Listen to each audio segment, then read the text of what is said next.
নবম শ্রেণী থেকে পাশ করে দশম শ্রেণীতে উঠবার জন্য তোমাদের প্রত্যেককে অভিনন্দন। তোমরা আশা করি সাহিত্য সঞ্চয়ন এই বাংলা বইটা ইতিমধ্যেই বিদ্যালয় থেকে পেয়ে গেছো। এবার পড়া শুরু করতে হবে। তোমাদের সিলেবাসে রয়েছে প্রথম গল্প জ্ঞানচক্ষু। এটা নিয়ে আজ আমরা একটা অসাধারণ আলোচনা করব। আমি এটুকু তোমায় কথা দিতে পারি, আজকের ভিডিওটা যদি সম্পূর্ণ মন দিয়ে দেখো, এই জ্ঞানচক্ষু গল্পটা তোমার কাছে জলের মতো হয়ে যাবে। আর একটা ছোট্ট অনুরোধ, ভিডিও ভালো লাগলে লাইক করবে, আমাদের চ্যানেলে নতুন হয়ে থাকলে সম্রাট এক্সক্লুসিভ চ্যানেলটাকে সাবস্ক্রাইব করে রাখতে কিন্তু ভুলো না। গল্প তো শুরু করব, তার আগে তোমরা আমায় বলতে পারবে জ্ঞানচক্ষু কথার অর্থ কি? জ্ঞানচক্ষু এই কথার অর্থ যদি আমরা অভিধান বইয়ে খুঁজি, দেখতে পাবো বিচক্ষণতা, অন্তর্দৃষ্টি, বোধোদয়। এই তিনটে শব্দের মানেই হলো জ্ঞানচক্ষু। তুমি বলবে স্যার আমি তো ঠিক বুঝলাম না। আমরা বাংলাতে একটা প্রবাদ ব্যবহার করি যে ওর জ্ঞানচক্ষু খুলে গেল। এই কথাটার মানে যদি বুঝিয়ে বলি, জ্ঞানচক্ষু মানেটাও তোমার কাছে জলের মতো হয়ে যাবে। ধরো তুমি এতদিন ধরে জানতে তোমার একজন বন্ধু ভীষণ ভালো মানুষ বা সে খুব ভালো ছেলে। একদিন তুমি জানলে সে তো ভালো মোটেই নয়, উল্টে সে তোমার ক্ষতি করার জন্য এই কাজ করেছে। তখন কি হবে? তোমার মনে এই জিনিসটা জাগবে, কি এতদিন ধরে আমি ভুল জানতাম। অর্থাৎ তোমার মন থেকে ভুল ধারণা ভেঙে যাবে, নবচেতনা লাভ করবে তুমি, তোমার আর কি অন্তর্দৃষ্টি বিকশিত হবে, তুমি প্রকৃত জ্ঞান লাভ করতে পারবে। এটাই হলো তোমার জ্ঞানচক্ষু খুলে যাওয়া। এই গল্পে আমরা কি দেখবো জানো তো? একটা ছোট্ট বাচ্চা ছেলে, মানে গল্পটা পড়বার পর আন্দাজ করা যায় ক্লাস 7-8-এ পড়ে। সে তার মামা বাড়িতে গিয়ে মেসোকে দেখলো। সেই মেসোমশাই একজন নাম করা লেখক। তো ছেলেটার নাম তপন। তপন ভাবছে আমার মেসো যদি, এই একটা সাধারণ মানুষ, যদি গল্প লিখতে পারে আমিও পারবো। সে একদম একটা গল্প লিখলো। মেসো পড়ে বলছে দারুণ হয়েছে, আমি তোমার গল্প ছাপিয়ে দেব। তারপর দীর্ঘদিন অপেক্ষা করলো তপন। একদিন মাসি মেসো তপনদের বাড়িতে পত্রিকা নিয়ে হাজির। পত্রিকাতে তপনের গল্প ছিল, বলবো না, না বলেই দিই, চলো চলো। পত্রিকাতে তপনের গল্পটা ছিল, তপনের নামেই লেখা ছিল। কিন্তু সেই গল্প পড়বার পর তপনের চোখে জল। পত্রিকাটা উল্টাচ্ছে, তার চোখে জল। কেন এমন হলো? নিজের লেখা গল্প পড়ার আনন্দে নাকি অন্য কারণে? এই চোখের জল তার যখন ঝরল, তখন তার জ্ঞানচক্ষু বিকশিত হলো। কিভাবে এমন হলো? আরে জানতে গেলে আজকের ভিডিওটা দেখতে হবে, কেমন?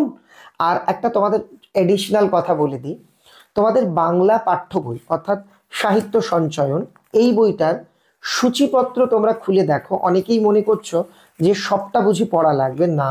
সূচিপত্রে কয়েকটা গল্প, কবিতা, গদ্য, পদ্যের ওপর স্টার চিহ্ন দেওয়া আছে। যেমন প্রথম পাঠের মধ্যে জ্ঞানচক্ষু, দ্বিতীয় পাঠে অসুখী একজন আয় আরো বেঁধে বেঁধে থাকি, তৃতীয় পাঠে আফ্রিকা হারিয়ে যাওয়া কালিকলম, চতুর্থ পাঠে বহুরূপী, এইরকম দেখো আছে।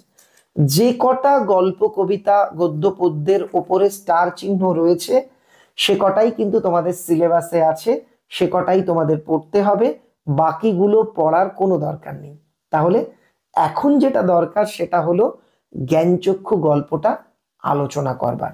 মন দিয়ে শোনো, সামনে টেক্সট বই খুলে নাও, আমি লাইন ধরে ধরে তোমাদের সামনে আলোচনা করছি। গল্প জ্ঞানচক্ষু, আশাপূর্ণা দেবী। কথাটা শুনে তপনের চোখ মার্বেল হয়ে গেল। মার্বেল কথার অর্থ ছোট্ট ছোট্ট গোল গোল কাচের যে গুলি বাচ্চারা খেলাধুলো করে যেগুলো নিয়ে, সেটাকেই বলা হয় মার্বেল। এমন একটা কথা তপন শুনল যে তপনের চোখ বিস্ময়ে মার্বেলের মতো হয়ে গেল। অর্থাৎ তপনের মনে হচ্ছে স্ট্রেঞ্জ, আমি কি শুনলাম? কি সেই কথা? নতুন মেসোমশাই, মানে যার সঙ্গে এই কদিন আগে তপনের ছোট মাসির বিয়ে হয়ে গেল, দেদার ঘটাপাটা করে। দেদার মানে প্রচুর বা বিস্তর, ঘটাপাটা মানে ধুমধাম করে। সেই তিনি নাকি বই লেখেন, সেসব বই নাকি ছাপাও হয়। অনেক বই ছাপা হয়েছে মেশোর।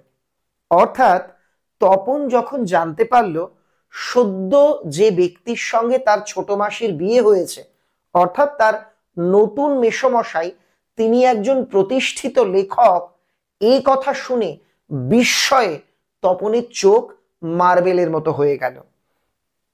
তার মানে নতুন মেসোমশাই একজন লেখক, সত্যিকারের লেখক। জলজ্যান্ত একজন লেখককে এত কাছ থেকে কখনো দেখেনি তপন। দেখা যায় তাই জানতো না। লেখকেরা যে তপনের বাবা, ছোট মামা বা মেজ কাকার মতো মানুষ, এ বিষয়ে সন্দেহ ছিল তপনের। তপন কোনোদিনও আগে লেখক দেখেনি। তার বাবা কাকা মামার মতোই লেখকরাও যে সাধারণ মানুষ, এ বিষয় নিয়ে তপনের মনে সন্দেহ ছিল। নতুন মেশোকে দেখে জ্ঞানচক্ষু খুলে গেল তপনের। অর্থাৎ তপন এতদিন মনে করতো লেখকরা একটু অন্য টাইপের মানুষ হবে, কিন্তু যখন দেখলো তার মেশো একদম তার বাবা কাকা মামার মতনই নর্মাল মানুষ, সাধারণ গৃহস্থ, তখন তপনের জ্ঞানচক্ষু খুলে গেল, তার বোধোদয় হলো।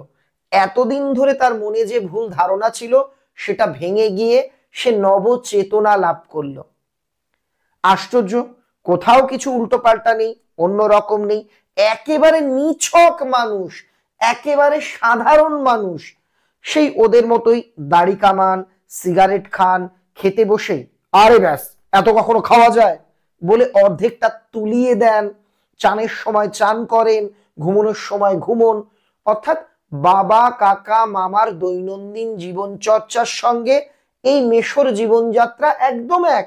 তাদের মতোই দাড়ি কাটে, স্নান করে, খাওয়া দাওয়া করে, খেতে বসে একটু কমান, এত খেতে পারবো না, এইসব বলে। তাছাড়া ঠিক ছোট মামাদের মতোই খবরের কাগজের সব কথা নিয়ে প্রবল ভাবে গল্প করেন, তর্ক করেন, আর শেষ পর্যন্ত এ দেশের কিছু হবে না বলে সিনেমা দেখতে চলে যান, কি বেড়াতে যান সেজে গুজে।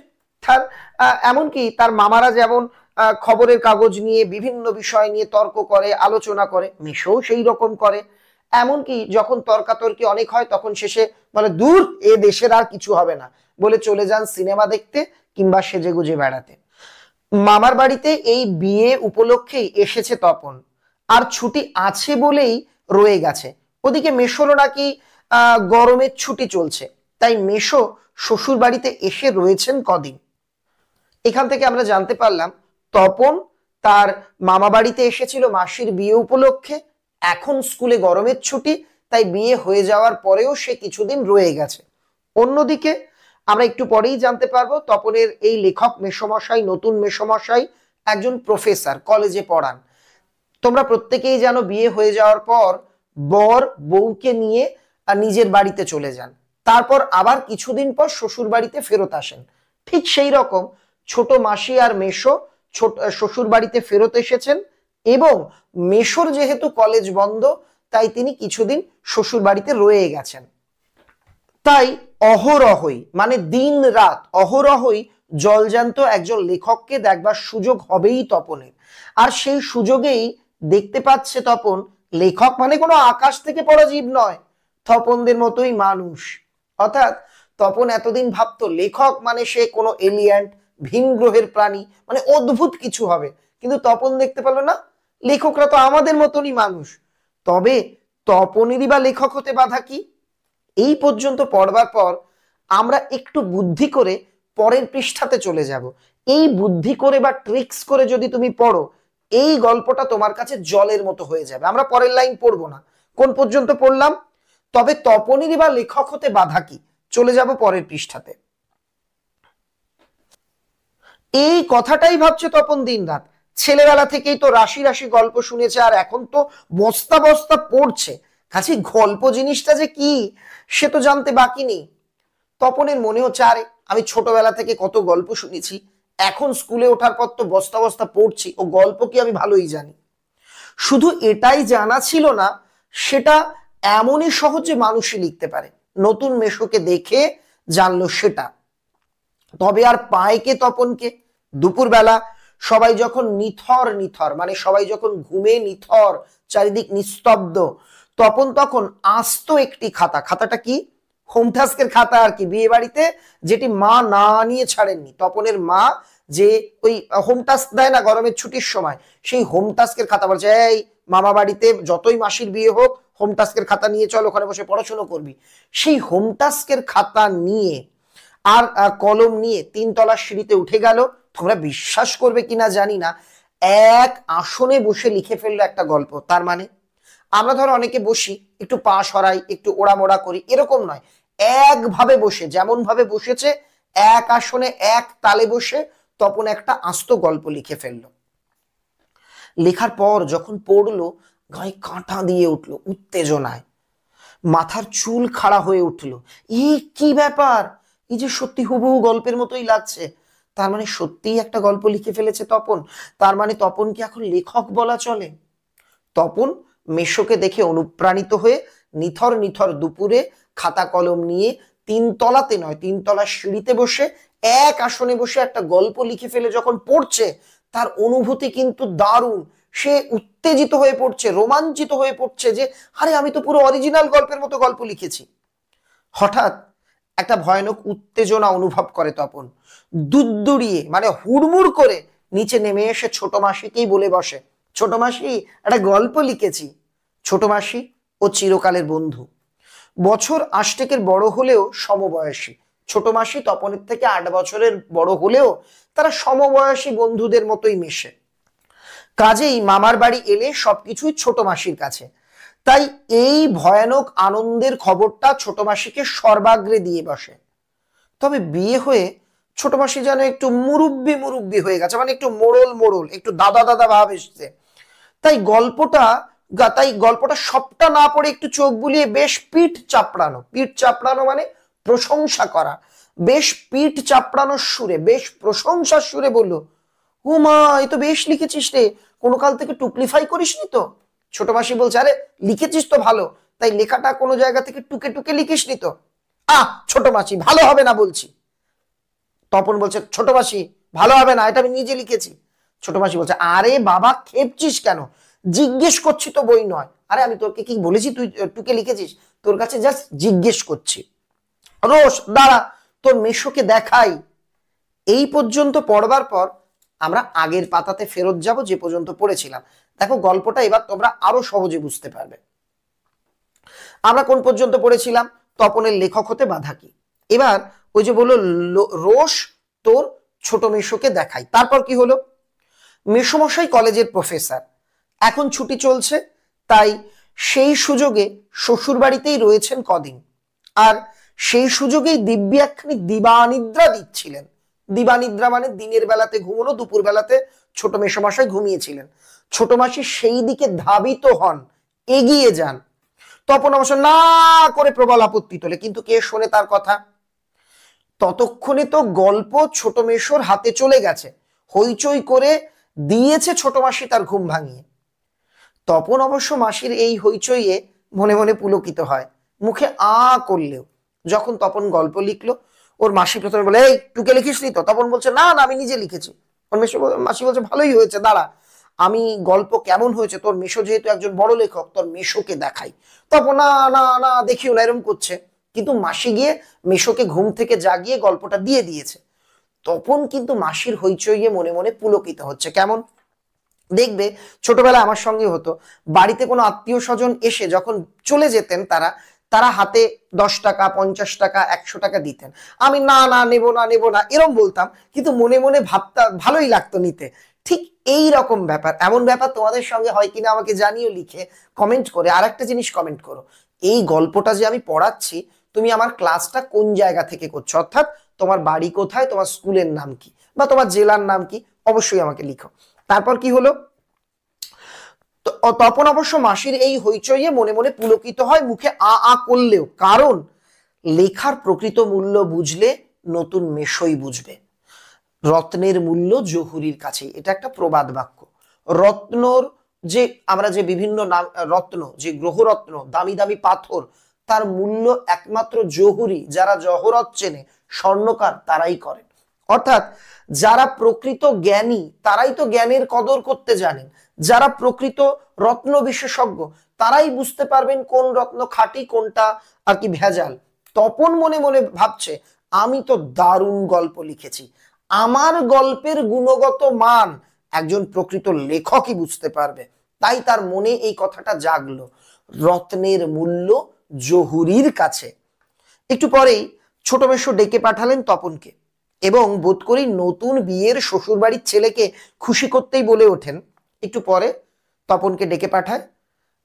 এখানে আর কি লেখিকা জানাচ্ছেন, সম্ভবত গল্পটা ভালো হয়নি। নতুন বিয়ে হয়েছে যে বাড়িতে, অর্থাৎ মেশোর যে শ্বশুর বাড়ি, সেই শ্বশুর বাড়ির একটি ছেলেকে মেশো চেয়েছিল খুশি করে বাড়ির সকলের চোখের মণি হতে। তাই তিনি বললেন আর কি, ছেলেকে খুশি করতেই বলে ওঠেন, তপন তোমার গল্প তো দিব্যি হয়েছে, একটু কারেকশন করে করে দিলে ছাপতে দেওয়া চলে। তপন প্রথমটা ভাবে ঠাট্টা, ভাবছে আমি একটা গল্প লিখে দিতে এবার ছাপা হয়নি কি, মেশো ঠাট্টা করছে। কিন্তু যখন দেখে মেশোর মুখে করুণার ছাপ, তখন আহ্লাদে কাঁদো কাঁদো হয়ে যায়। যখন তপন দেখছে যে না, মেশো তো ইয়ার্কি করে বলছে না, মেশোর মুখে করুণার ছাপ, মেশো খুব ভালোবেসে করুণা করে বলছে তপন তোমার গল্প ছাপিয়ে দেওয়া যায়, তখন তপন আহ্লাদে কাঁদো কাঁদো হয়ে গেল। তাহলে বাপু তুমি ওর গল্পটা ছাপিয়ে দিও, মাসি বলে, মেশোর উপযুক্ত কাজ হবে সেটা।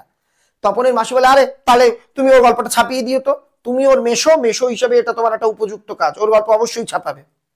মেশো তেমনি করুণার মূর্তিতে বলেন, তা দেওয়া যায়, আমি বললে সন্ধ্যা তারার সম্পাদক না করতে পারবে না। ঠিক আছে তপন, তোমার গল্প আমি ছাপিয়ে দেব। এখানে মেশো কি বলছে, আমি যদি বলি, দেখো এই কথার মধ্যে দিয়ে মেশোর একটা দাম্ভিকতা, অহংকার প্রকাশ হচ্ছে।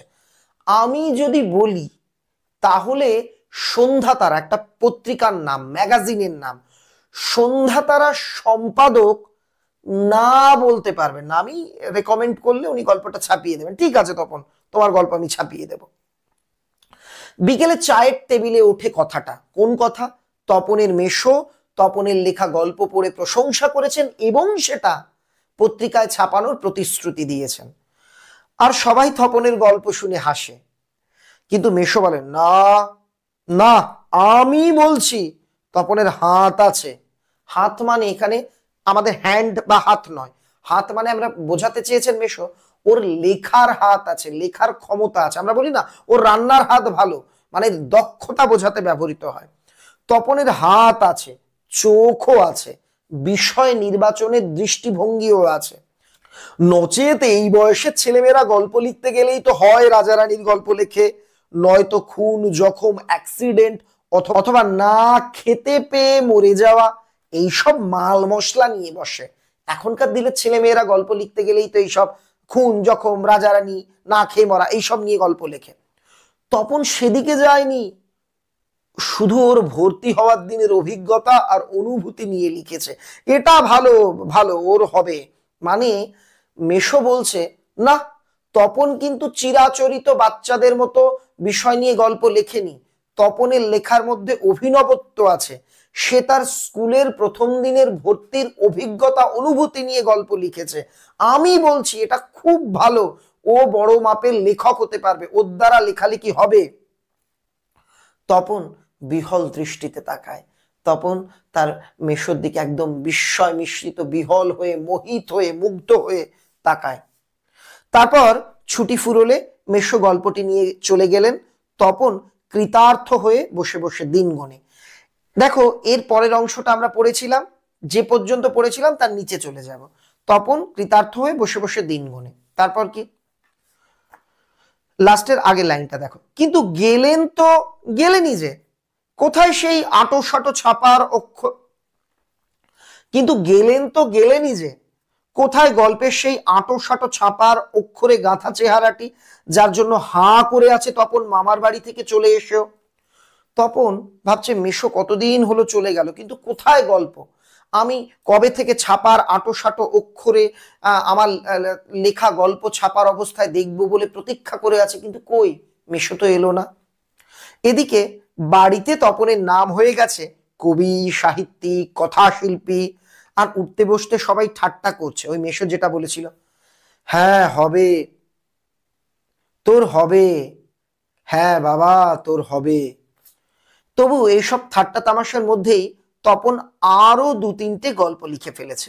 আচ্ছা, এবার তোমরাও একটা জিনিস লিখে ফেলো, কত মনোযোগ দিয়ে গল্পটা শুনছো আমি সেটা জানতে চাই। তপন কি উপলক্ষে তার মামার বাড়িতে এসেছিল আমাকে কমেন্টে লিখে জানাও তো। আর একটা জিনিস, মেশো কোন পত্রিকাতে তপনের গল্প ছাপানোর কথা বলেছিল, যে ওই পত্রিকার সম্পাদককে আমি চিনি, কোন পত্রিকা, এই দুটো নাম আমাকে কমেন্টে লিখে জানাও। তপন তবু এইসব ঠাট্টা তামাশার মধ্যেই তপন আরো দু তিনটে গল্প লিখে ফেলেছে। ছুটি ফুরিয়ে এসেছে, হোম টাস্ক হয়নি, মানে গরমের ছুটি শেষ হতে চললো, গরমের কাজগুলো করা হয়নি, তবু লিখছে, লুকিয়ে লিখছে, যেন নেশায় পেয়েছে। তপন কি গল্প লেখার নেশায় পেয়েছে। তারপর ছুটি ফুরলো, রীতিমতো পড়া শুরু হয়ে গেছে।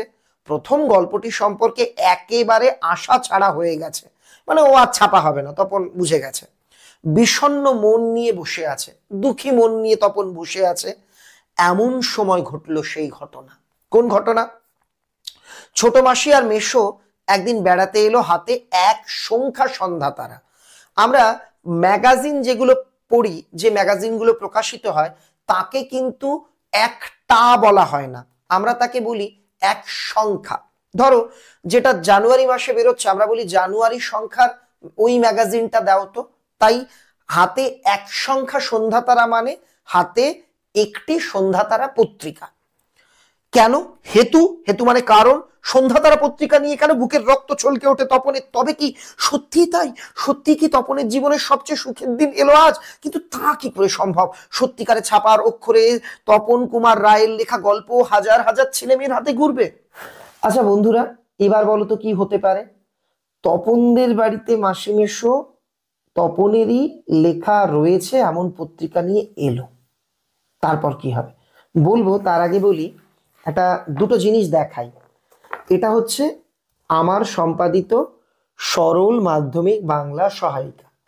যারা মাধ্যমিক বাংলাতে দারুণ নাম্বার পেতে চাইছো, দারুণ রেজাল্ট করতে চাইছো, যারা ফুল মার্কস পেতে চাও, তাদের জন্য অত্যন্ত মার্জিত বাংলায় লেখা এই বই।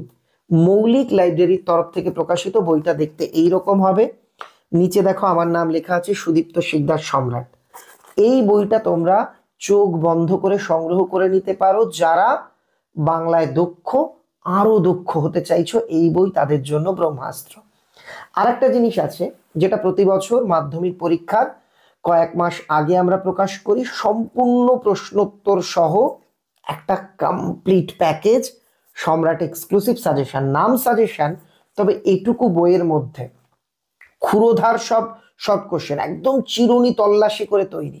এ যাবৎকাল স্কুল এবং মাদ্রাসা বোর্ডের যত প্রশ্ন পরীক্ষাতে এসেছে, ফাইনালে, মাধ্যমিকে বা মাদ্রাসার ফাইনালে, সব কিন্তু এই বইয়ে করে দেওয়া আছে। একই সঙ্গে একটা প্রশ্নকে কতভাবে ঘুরিয়ে করা যেতে পারে, ব্যাকরণের অংশ, রচনা, কোনি, যারা মাধ্যমিকে স্ট্যান্ড করে, ফার্স্ট সেকেন্ড থার্ড হয় বোর্ডে, তাদের লেখা উত্তর সব কিন্তু এই বইয়ে পাবে। পরীক্ষায় কিভাবে খাতা সাজাবে, টাইম ম্যানেজমেন্ট, এটা দেখো লেখা আছে 25, মানে এবার যারা 25-এ মাধ্যমিক দিচ্ছে এটা তাদের জন্য। তোমরা যারা 26-এ মাধ্যমিক দেবে, সবে সবে টেনে উঠলে, তোমাদের জন্য কবে বেরোবে? তোমাদের জন্য আমি এটুকু বলতে পারি, আগামী কয়েক মাসের মধ্যেই, অর্থাৎ মাধ্যমিক পরীক্ষা শেষ হয়ে যাওয়ার 3 মাসের মধ্যেই 2026-এর জন্য কিন্তু সম্রাট এক্সক্লুসিভ সাজেশন বই প্রকাশিত হবে। এখন দেখে নিই গল্পের পরের অংশ। পৃথিবীতে এমন অলৌকিক ঘটনাও ঘটে। তপন ম্যাগাজিন দেখে ভাবছে, আরে এ কি, মাসি মেশো এই পত্রিকা নিয়ে কেন?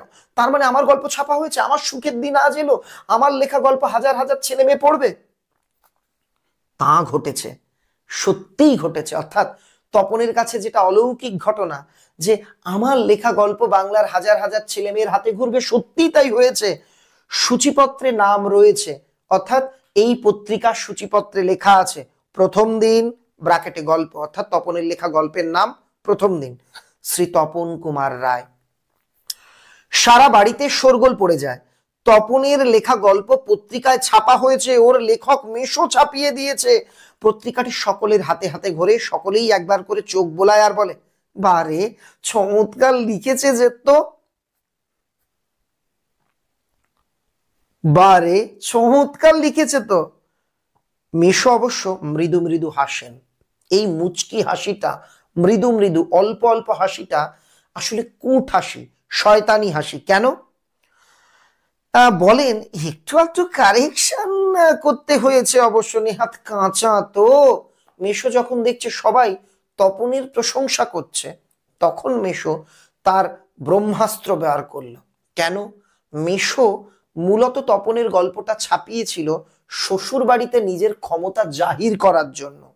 তাই তিনি সবাইকে একটু মুচকি হেসে মনে করিয়ে দিলেন, আমি কারেকশন করে দিয়েছি, আমি সংশোধন করে দিয়েছি, তাই এই গল্পটা ছাপা হয়েছে। তপন তো নেহাত কাঁচা লেখক। মাসি বলে, ও হোক, তা হোক, নতুন নতুন অমন হয়। ক্রমশ ও কথাটাও ছড়িয়ে পড়ে। দেখবে খারাপ কথা দ্রুত ছড়ায়, তপনদের বাড়িতে এই কথাটা ছড়িয়ে পড়ে, ওই কারেকশনের কথাটা। বাবা বলে, তাই? নইলে ফট করে লিখলো আর ছাপা হলো। মেজো কাকু বলে, তা ওরকম একটু লেখক মেশো থাকা মন্দ নয়, আমাদের থাকলে আমরাও চেষ্টা করতাম।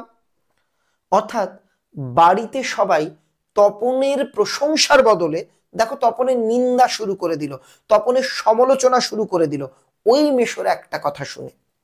মাসি আত্মপ্রসাদের প্রসন্নতা নিয়ে বসে বসে ডিম ভাজা খায়। আত্মপ্রসাদ মানে আত্মসন্তুষ্টি। হ্যাঁ, আমি আমার বোনপোর লেখা ছাপিয়েছি। মাসি একটু সহজ সরল, সেই আনন্দে, নিজের প্রতি সন্তুষ্টিতে তপনদের বাড়ি বসে বসে ডিম অমলেট আর চা খাচ্ছে। মেশো শুধু কফি। দেখো মেশোর মধ্যে একটা আভিজাত্য, তিনি সবার থেকে নিজেকে আলাদা রাখতে চান। তিনি তপনদের বাড়িতে গিয়ে তাই চা পান করছেন না, তিনি খাচ্ছেন কফি। আজ আর অন্য কথা নেই, শুধু তপনের গল্পের কথা আর তপনের নতুন মেশোর মহত্বের কথা।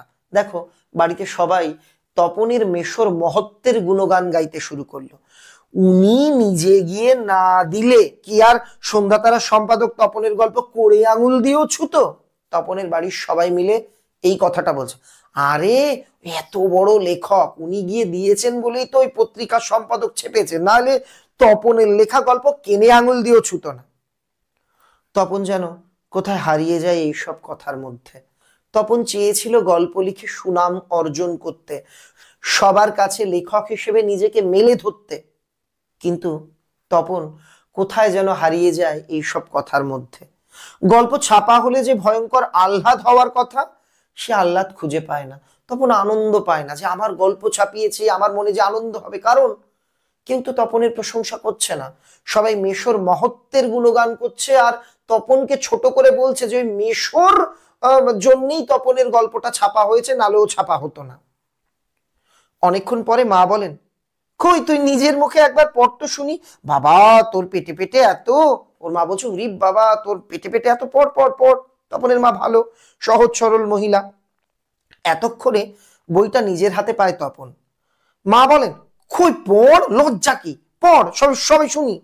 তপন লজ্জা ভেঙে পড়তে যায়, কেশে গলা পরিষ্কার করে। কিন্তু এ কি, এসব কি পড়ছে তপন? এ কার লেখা? এর প্রত্যেকটি লাইনই তো নতুন, আনকোরা, মানে অপরিচিত। তপনের অপরিচিত, এর মধ্যে তপন কোথা? তার মানে মেশো তপনের গল্পটিকে আগাগোড়াই কারেকশন করে দিয়েছে। গল্প পড়তে গিয়ে তপনের মাথায় বজ্রাঘাত, সে দেখলো তার লেখা কিচ্ছু নেই, মানে আদ্যাপান্ত গল্পটা অন্য হাতে লেখা নতুন গল্প শুধু তপনের নামে ছাপা হয়েছে। তপন বুঝতে পারে, অর্থাৎ নতুন করে লিখেছে নিজের পাকা হাতে কলমে। তপন আর পড়তে পারে না, বোবার মতো বসে থাকে।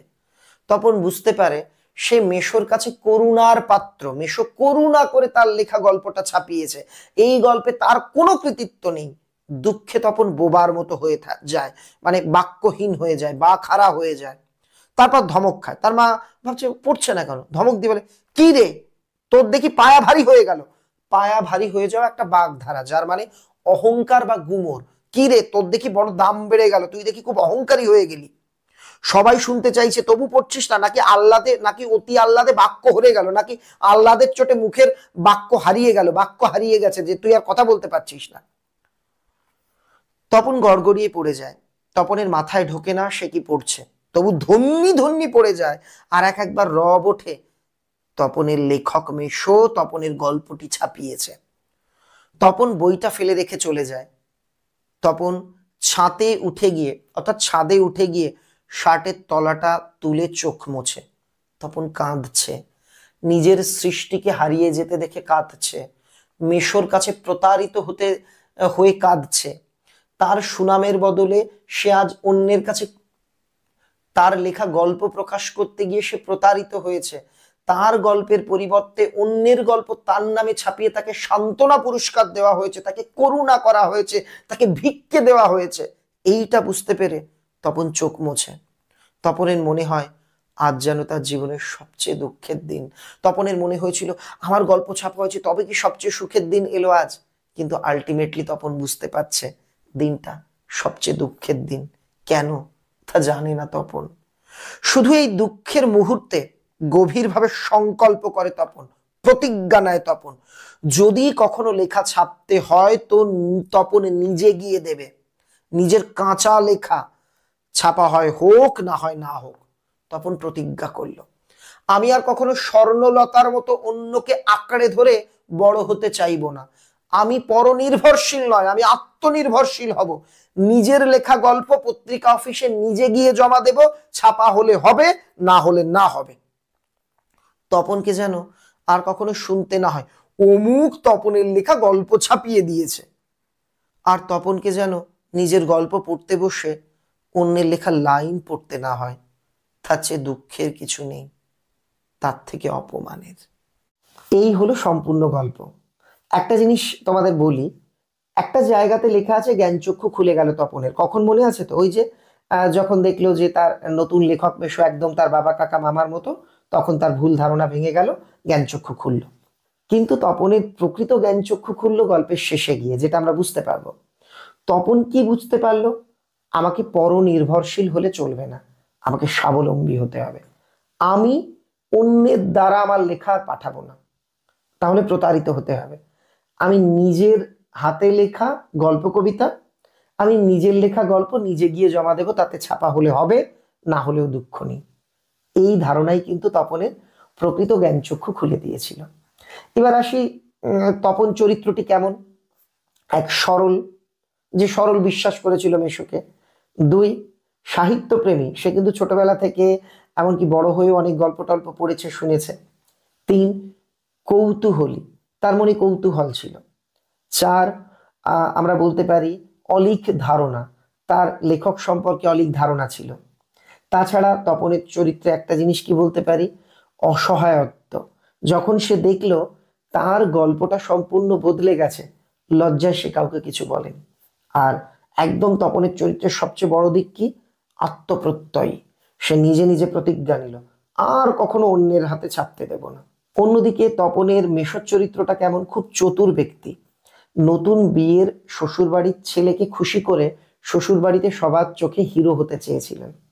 তিনি একবারও বোঝেননি একটা বাচ্চাকে এইভাবে ঠকালে নিজের স্বার্থের জন্য, আমাকে সবাই বাহবা দেবে, সবাই বলবে উরি বাবা আমাদের নতুন জামাই কত ভালো, কিন্তু একটা ছেলের মন ভেঙে যাবে, এটা কিন্তু তিনি বোঝেননি। তিনি মিথ্যে প্রতিশ্রুতি দিয়েছিলেন। তিনি একদিক থেকে বলতে গেলে প্রতিশ্রুতি ভঙ্গকারীও বটে। অন্যদিকে তপনের মাসি সরল সহজ একজন নারী চরিত্র, এটাই আমরা দেখলাম।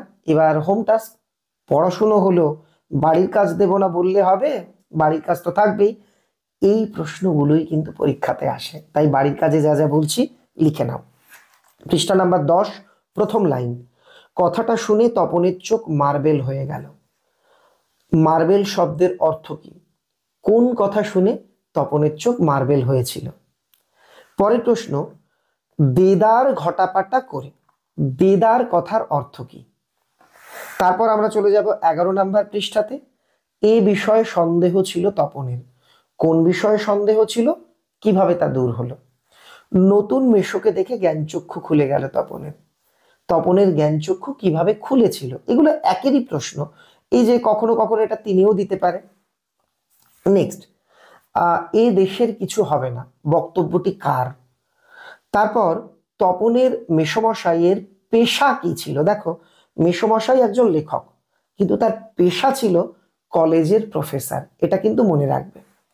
তারপর রত্নের মূল্য জহুরির কাছে, এটা তোমাকে তাৎপর্য দিতে পারে। তিনে, খুব ইম্পর্টেন্ট প্রশ্ন, মেশোর উপযুক্ত কাজ হবে সেটা কোনটা? বিকেলে চায়ের টেবিলে ওঠে কথাটা, কোন কথাটা? তপনের হাত আছে। হাত আছে বলতে কি বোঝানো হয়েছে? এইরকম ছোট ছোট প্রশ্ন কিন্তু তোমাকে দেবে। বাড়িতে তপনের কি কি নাম হয়ে গিয়েছিল? ঠাট্টা তামাশার মধ্যে তপন কটি গল্প লিখেছে?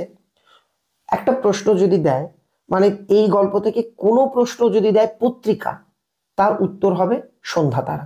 যদি দেয় তপনের মেশো কোন পত্রিকার সম্পাদককে চিনতেন, তপনের গল্প কোন পত্রিকায় ছাপানোর কথা বলা হয়েছে, তপনের গল্প কোন পত্রিকায় ছেপেছিল, মাসি মেশো তপনদের বাড়িতে কোন পত্রিকা হাতে এসেছিল, সব উত্তর কিন্তু সন্ধ্যা তারা। পৃথিবীতে এমন অলৌকিক ঘটনাও ঘটে, কোনটি অলৌকিক ঘটনা? 13 নম্বর পৃষ্ঠাতে এই লাইন আছে। সূচিপত্রেও নাম রয়েছে। সূচিপত্রে কি নাম রয়েছে? একদম 13 শেষ লাইন দেখো, গল্প ছাপা হলে যে আহ্লাদ হওয়ার কথা সে আহ্লাদ খুঁজে পায় না, কে কোন আহ্লাদ খুঁজে পায়নি? তারপর 14 নম্বর পৃষ্ঠাতে এই দুঃখের মুহূর্তে গভীরভাবে সংকল্প করে তপন। তপনের সংকল্পটি কি ছিল? আজ তার মনে হয় দিনটি সবচেয়ে দুঃখের। কেন তার দিনটি দুঃখের মনে হয়েছিল? জ্ঞানচক্ষু গল্পের নামকরণের সার্থকতা, তপনের চরিত্র, এই ধরনের প্রশ্নগুলো কিন্তু তোমাদের রেডি রাখতে হবে। আজকের ক্লাস কেমন লাগলো আমাকে লিখে জানিও। খুব তাড়াতাড়ি অসুখী একজনের ক্লাসও পোস্ট করব। কেমন? ভালো থেকো। আর হ্যাঁ, 2026-এর মাধ্যমিক পরীক্ষার্থীদের জন্য দেখো একটা স্পেশাল লিঙ্ক ফার্স্ট কমেন্টে দেওয়া আছে, ওখানে ক্লিক করলে তোমাদের জন্য যত যত ভিডিও পোস্ট হয়েছে বা যা যা আগামীতে হবে সবকিছু ওই জায়গাতে খুঁজে পাওয়া যাবে। লিঙ্কটা অবশ্যই দেখে নিও।